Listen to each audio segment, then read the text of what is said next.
بسم اللہ الرحمن الرحیم الحمدللہ وکفا والسلام علی عبادہ الذین اصطفى اما بعد فاعوذ باللہ من الشیطان الرجیم بسم اللہ الرحمن الرحیم یا ایھا الناس اتقوا ربکم ان زلزلۃ الساعۃ شیء عظیم صدق اللہ العظیم۔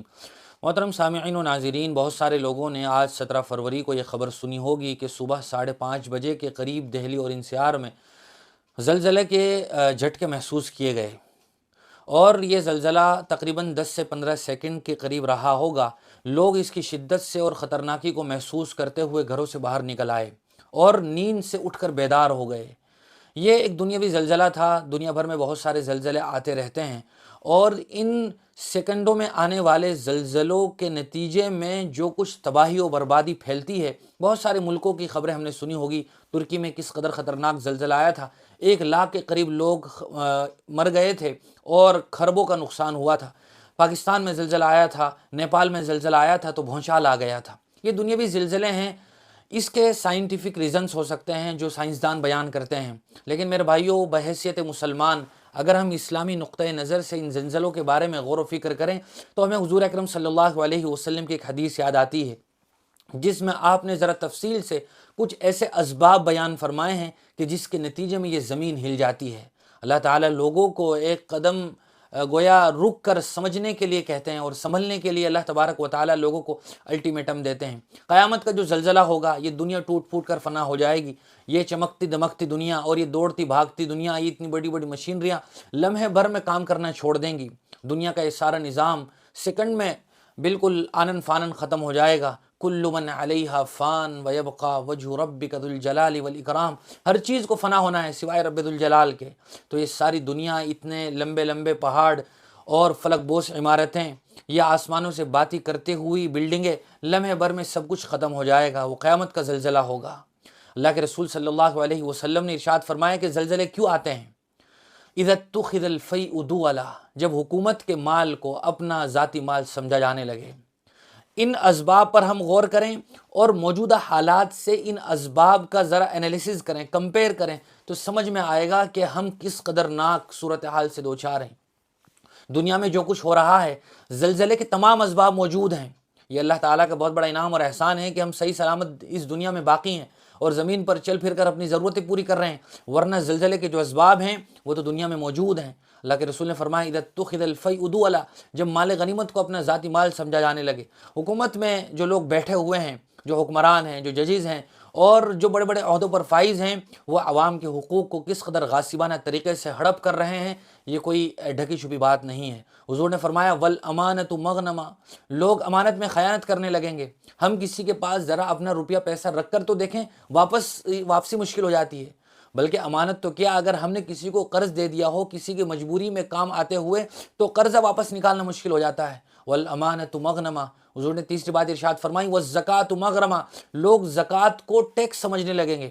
ہم دیکھتے ہیں کہ حکومتوں کی طرف سے جو ٹیکس عائد ہوتے ہیں، ہندوستان میں GST ٹیکس ہے، ٹول ٹیکس ہے، مختلف طرح کے ٹیکس ہیں، تو لوگوں کس طرح پیسے جا رہے ہیں، کچمبر بنا ہوا ہے لوگوں کا، پریشان حال ہے۔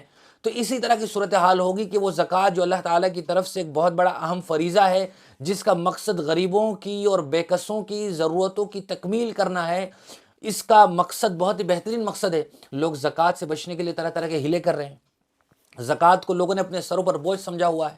اللہ تعالیٰ کے فریضے کی ادائیگی کا تو تقاضا یہ تھا کہ ہم اس کو اللہ تبارک و تعالیٰ کا ایک حکم سمجھ کر خوش دلی کے ساتھ ادا کرتے، لیکن بہت خطرناک صورتحال ہے کہ لوگ زکوٰۃ کو سر کا بوجھ سمجھنے لگے ہیں۔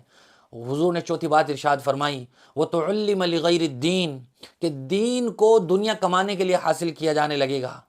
آج ہم دیکھیں کہ ہم جیسے لوگوں کا جو حال ہے وہ بہت ہی ناگفتہ بہ ہے، دردناک صورتحال ہے کہ لوگ مسجد کے نام پہ، اسی طرح مدرسے کے نام پہ جو فراڈ ہو رہا ہے، یہ جو کچھ صورتحال ہے وہ کسی سے مخفی نہیں ہے۔ آگے حضور نے فرمایا وَأَطَاعَ الرَّجُلُ امرأته وَعَقَّ أُمَّهُ، کہ آدمی اپنی بیوی کی خوب ناز برداری کرے گا لیکن ماں کو دھتکار دے گا۔ یہ ایک ایسی سچویشن ہے جو ہر آدمی جانتا ہے۔ ہر آدمی بہت سی مرتبہ تو ماں باپ کی مرضی کے بغیر شادیاں کر رہا ہے اور پھر بیلنس باقی نہیں رکھا ہوا ہے۔ ماں کی اطاعت و فرما برداری کرنی ہے، ماں کے بھی کچھ حقوق اور تقاضے ہیں، بیوی کے بھی حقوق کی تکمیل کرنی ہے، لیکن بیلنس نہیں کیا ہوا، اعتدال نہیں ہے۔ آدمی کا بیوی کی طرف پلڑا جھکا ہوا ہے، ماں کس حالت میں ہے کوئی احساس نہیں ہے۔ یہ صبح شام کی کہانیاں ہیں، ہر گھر کی کہانی ہے۔ حضور نے فرمایا کہ ماں کو دھتکار دیا جائے گا۔ پھر آگے نے فرمایا وَأَدْنَا صَدِيقًا وَأَقْصَى أَبَاهُ، کہ آدمی اپنے دوستوں کے لیے تو باہیں پھیلائے گا اور اپنے باپ کو خاطر میں بھی نہیں لائے گا۔ ایسا ہو رہا ہے، آدمی اپنے دوستوں کے لیے پارٹیاں کر رہا ہے، ان کے کام ضرورتوں میں کام آ رہا ہے، ان کی خواہشوں کو پورا کر رہا ہے، بلکہ ناجائز خواہشوں کو بھی پورا کر رہا ہے، اور باپ کے ساتھ رویہ یہ ہے کہ اور باپ کو ناجائز طریقے سے ستایا جا رہا ہے، باپ کے حقوق کا کوئی خیال نہیں ہے، باپ کو آدمی اپنے گھر میں بوجھ محسوس کر رہا ہے، اس کو اولڈ ایج ہوم میں چھوڑنے کے منصوبے بنا رہا ہے۔ یہ ہمارے معاشرے اور سوسائٹی کی صورتحال ہے۔ پھر حضور نے فرمایا وَظَهَرَتِ الْأَصْوَاتُ فِي الْمَسَاجِدِ، کہ مسجدوں میں آوازیں بلند ہوگی۔ ہم دیکھ رہے ہیں کہ مسجدوں میں جھگڑے ہو رہے ہیں۔ وَسَادَ الْقَبِيلَةَ فَاسِقُهُمْ، کہ قبیلوں کا اور خاندانوں کا جو سربراہ ہوگا وہ رذیل اور خبیث قسم کا آدمی ہوگا۔ آج ہم معاشرے میں دیکھیں کہ وہی لوگ حاکم بنے بیٹھے ہیں، وہی کاؤنسلر ہیں، وہی ایم ایل اے ہیں، وہی ایم پی ہیں، جو سب سے بڑے جھوٹے ہیں، مکار ہیں، عیار ہیں، لوگوں کے ساتھ فراڈ کرنے میں ماہر ہیں، وہ ہم سب کے سربراہ بنے بیٹھے ہیں۔ وَكَانَ زَعِيمُ الْقَوْمِ أَرْذَلَهُمْ، کہ قوم کا ذمہ دار ذلیل آدمی ہوگا۔ وَأُكْرِمَ الرَّجُلُ مَخَافَةَ شَرِّهِ، آدمی کا اکرام وہ اس کے ڈر کی وجہ سے کیا جائے گا۔ آج ہم دیکھیں کہ ہم ملازمتوں میں رہتے ہوئے کسی کے یہاں جاب کر رہے ہیں، مزدوری کر رہے ہیں، ہم مالک کا ادب و احترام یا سربراہوں کا ادب و احترام اس لیے کیا جا رہا ہے کہ ان سے ڈر ہے کہ ہمیں یہ نقصان نہ پہنچا دے۔ دل میں کوئی احترام کے جذبات نہیں ہیں، صرف ڈر ہے اور دکھاوا ہے۔ وَأُكْرِمَ الرَّجُلُ مَخَافَةَ شَرِّهِ وَظَهَرَتِ الْقَيْنَاتُ وَالْمَعَازِفُ، ناچ گانے اور اس کے اسباب و آلات یہ عام ہو جائیں گے۔ یہ ایک ایسی حدیث ہے جس حدیث کو ہم کھلی آنکھوں اپنی زندگی میں دیکھ رہے ہیں۔ زلزلے کے تمام اسباب موجود ہیں۔ کون سا گھر، کون سا ہاتھ ایسا ہے جو گانے بجانے کے آلات سے خالی ہو اور دھڑلے سے بجایا جا رہا ہے؟ تقریباً کوئی شادی اس سے خالی ہوگی، کوئی پروگرام اس سے خالی ہوگا۔ سال بھر میں مختلف ڈیز سیلیبریٹ کیے جاتے ہیں، کون سا ایسا دن ہوگا کہ جس میں گانے بجانے کا یہ سلسلہ نہ ہو؟ اور جو ناچ گانے والے لوگ ہیں، جو پیشہ ور ناچ گانے والے لوگ ہیں، ان کو لوگوں نے اسٹار بنایا ہوا ہے۔ کوئی فلم اسٹار ہے، کوئی دوسری انڈسٹری کا اسٹار ہے، یہ ہمارے رہبر اور رہنما بنے ہوئے ہیں، یہ ہمارے رول ماڈل بنے ہوئے ہیں، جو پیسے کے بدلے ناچ گانے کر رہے ہیں۔ ایک وقت تھا کہ ناچ گانے والوں کی معاشرے میں بہت گری ہوئی حیثیت ہوا کرتی تھی، لیکن آج ہم نے الفاظ بدل دیے، ٹائٹلز بدل دیے اور ان کو ہم نے اسٹار کہنا شروع کر دیا۔ نتیجہ یہ ہوا کہ ہم پستی اور تباہی کے اس دہانے پر پہنچ گئے کہ جہاں سے واپسی بھی مشکل نظر آ رہی ہے۔ وَظَهَرَتِ الْقَيْنَاتُ وَالْمَعَازِفُ وَشُرِبَتِ الْخُمُورُ، کہ شراب عام ہو جائے گی۔ پہلے تو غیر ہی شراب پیا کرتے تھے، لیکن المی اور افسوس کی بات یہ ہے کہ مسلمانوں میں بھی شراب نوشی بڑھتی جا رہی ہے۔ کتنے ہی نوجوان ہیں جو شراب پینے کو فیشن سمجھ رہے ہیں، جو اسٹریس اور انزائٹی کو دور کرنے کا ایک ذریعہ سمجھ رہے ہیں، حالانکہ اسٹریس یا اپنے ذہن کی پریشانی خلجان کو دور کرنے کا طریقہ تو نماز ہے، ذکر الہی ہے۔ ہم نے ان بیہودہ چیزوں کو سکون حاصل کرنے کا ذریعہ سمجھ لیا۔ شراب عام ہو گئی، ہر محفل کی زینت بن گئی، ہر پارٹی کا حصہ بن گئی۔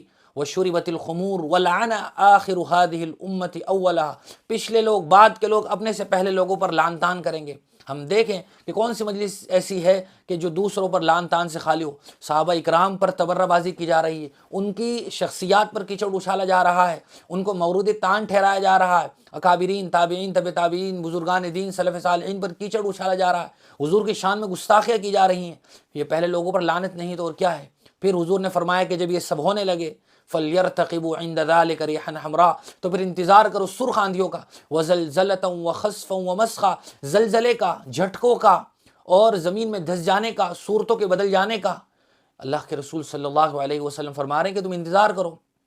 فَلْيَرْتَقِبُوا عِنْدَ ذَلِكَ رِيحًا حَمْرَاءَ وَزَلْزَلَةً وَخَسْفًا وَمَسْخًا وَآيَاتٍ تَتَابَعُ كَنِظَامٍ بَالٍ قُطِعَ سِلْكُهُ فَتَتَابَعَ، اور مصیبتوں کے اس طرح نازل ہونے کا جیسا کہ اگر دھاگا ٹوٹ جائے تو تسبیح کے دانے کس طرح بکھر جاتے ہیں۔ پیدر پہ مصیبتیں اور مسائل کا ہم شکار ہیں۔ یہ سب وہ وجوہات ہیں جو اصل اور حقیقی معنی میں زلزلے کے اسباب ہیں۔ سائنٹیفک ریزن تلاش کرتے رہیے، لیکن یہ وہ بنیادی ریزنز ہیں، اسباب ہیں کہ جس کی وجہ سے تباہی ہے، بربادی ہے، زلزلے کے یہ جھٹکے ہیں۔ اللہ تعالی ہم سب کی حفاظت فرمائیں، اور خوف اور اپنی خشیت اللہ تعالی ہم سب کو نصیب فرمائیں۔ زلزلہ کے نتیجے میں ہونے والے حادثات سے اور سانحات سے اللہ تعالی ہم سب کی حفاظت فرمائیں۔ وآخر دعوانا الحمدللہ رب العالمین۔